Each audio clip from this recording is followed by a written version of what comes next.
Y'all, are heads about to roll at the White House? Is there a little bit of a feedback situation that's actually being heard and adjustment going to be occurring? Or is this just rumor, hearsay, and complete and total conjecture? We're going to explore the entire thing right now. I'm going to show you what people are saying about which heads are going to potentially roll politically. I'm going to show you that what people are saying is BS. I'm going to show you the White House's responses. And then I'm going to show you what's been released at this point. But I'll tell you, this has some pretty serious implications. Everything's going to be linked in the description box below, of course. Make sure you hit that like button, subscribe to the channel, and turn the notification bell on, guys.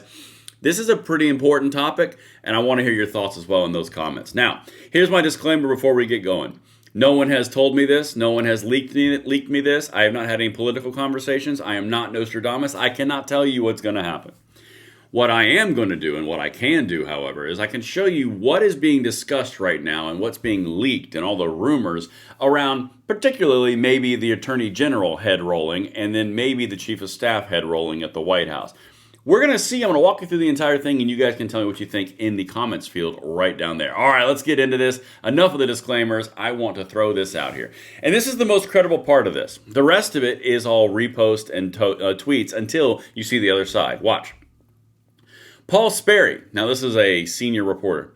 Senior White House aides and cabinet heads are bracing for major personnel shakeup as insiders tell me POTUS is growing increasingly unhappy with economic messaging, among other things. The shakeup could include chief of staff in a new year developing. Now this is what's causing all of the posts that I'm about to show you.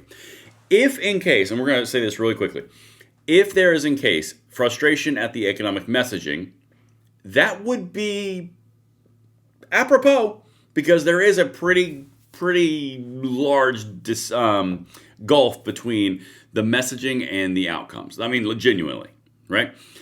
If you're talking about an AG that's going to get replaced because of ineffectiveness, okay, that's one thing. I'm pretty sure that would be welcomed. I'll be candid with you. Pam Bondi is not loved across the board.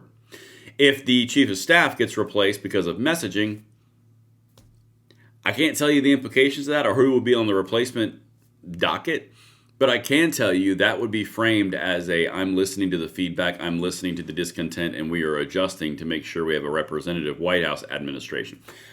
I'm just saying, if there's a way to do it, that is the way to do it, but let's get back to this. Here's some other stuff. All right. This is the chief of staff that they're reporting is apparently maybe going to be ousted, okay? This one is not as likely, in my opinion, as the Attorney General. But again, I'll show you everything here.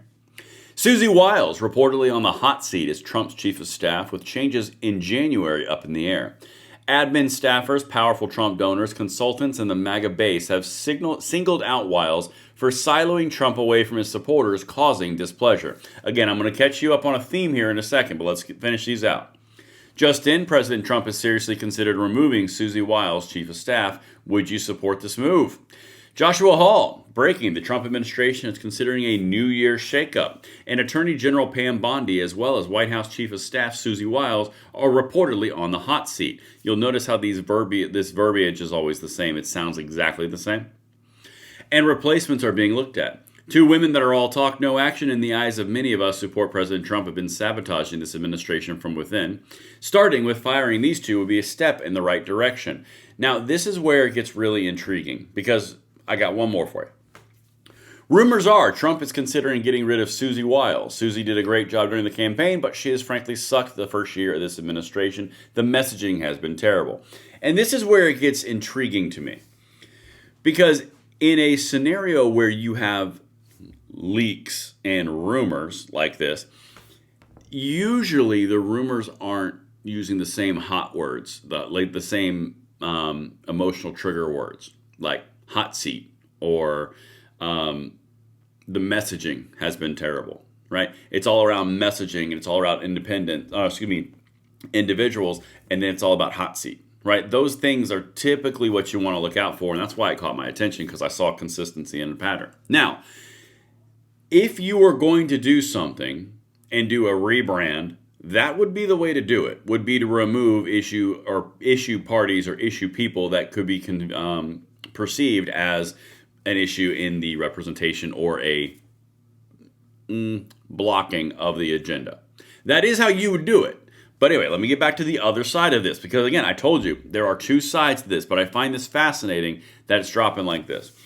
Rich Barris, the People's Pundit: Trump is not looking to remove Susie Wiles. That's a BS and not true, okay? Notice how they didn't say anything about AG Pam Bondi.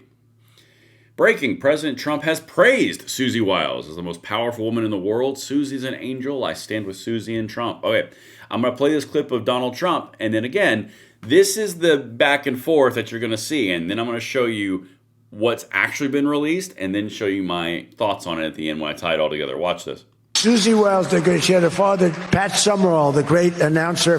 He was a great football player, became an even greater, the voice of the NFL, and he was supposed to be a tough cookie, and I believe it 100%. Most powerful woman in the world. She can take out a country, take out a country with one phone call. That's power. I don't know if I could do that, but she could. Thank you, Susie. Do you feel good about the job you're doing? Huh? She's never going to be satisfied. So that's what the people who are saying this is preposterous are pointing to, that this file was just released and this video is released, and it's basically a reassuring and shoring up. And then I'm going to show you what this could be also. Again, this I cannot highlight enough. This is speculation and conjecture, but there's a reason that I'm covering it, okay? This is what's actually been released. Trump officials prepare for a potential cabinet shakeup after 1 year mark. And I've got a few points here, and then we'll kind of tie it all together. The White House is preparing for possible turnover in the cabinet after President Donald Trump reaches the 1 year mark of his term, potentially shaking up his otherwise stable team of secretaries, according to multiple people familiar with the discussions. At least one of the federal agencies that could see change is the Department of Homeland Security, the federal agency helmed by Kristi Noem. Now, I have a gut feeling and a suspicion this is where this is coming from. And then there's another piece to this as well. Hold on. While there are ongoing discussions, officials stress that no decisions have been made, and the cabinet is expected to remain the same at least through the start of the year. Quote, the cabinet is not changing, no matter how much CNN wishes that it would, because it thrives off drama, said White House spokeswoman Caroline Leavitt. Here's where we get to an interesting point. If you've already got speculation and conversations that are happening of inside sources where there's going to be shakeups of the secretaries in the cabinet inside the White House, it's not a long leap to jump and say, well, maybe the Attorney General is also on the chopping block, because that has been going well, Pam Bondi. Maybe Susie Wiles has been bad at economic messaging. Maybe. But here's the other piece to this. People who want to see people removed, like specifically targeting individual people like AG Pam Bondi or like Chief of Staff Susie Wiles, they will use things like this to circulate rumors that these people are part of the potential cabinet shakeup, per reporting on CNN and other things that are happening with the first report that I showed you, this one right here, Paul Sperry. Now, it's completely possible that this is actually happening, but it's also very possible that this is 100% a political rumor spreading event that's meant to adjust the behavior of the White House to get them back in line to MAGA-oriented actions and on the plan. That is completely possible as well. Here's where I stand on this, because I can't tell you yay or nay. I can't tell you if it is happening. I can't tell you if it's not happening. I can tell you what CNN just reported around the Kristi Noem Department of Homeland Security. But other than that, people say yay, people say nay. Here's what I think. I think that if you are going to have a moment going into the second year of the term, with the midterms coming up, the point at which you would remove a problem child on the White House, either AG, like the cabinet, either the AG position or the Chief of Staff, would be that beginning of the second year. That would be the time, because then you can say, hey, we heard the feedback, we're at a pivot point, this is the moment where we move forward in the right direction. We had a little bit of miscommunication, a little bit of bad advice, bad guidance, but now we're moving forward with the Make America Great Again agenda. That's a very simple and natural transition politically. On the other side of this, if it is just something that is rumors being spread by MAGA forces or MAGA accounts that are trying to put pressure on those individuals, that is also potentially true. But if there's no pivot or any kind of shakeup or any kind of movement back towards the base, or the perception of back towards the base, I do fear you are going to have a little bit more negativity, a little more irritation because of discontent inside the party what's the best way to say it? The party coalition, right? I can't tell you what's happening, yay or nay, on this, but I can tell you the fact that it's starting and the conversations are being had is significant. But anyway, listen, that's what I've got for you guys. I'm genuinely curious what you guys think of this. What do you think? Do you think AG Bondi is going to get the boot, or is she going to stick around? I don't know. We're going to see. But that's what I've got for you guys. Let me know what you think in the comments below. See you on the next one.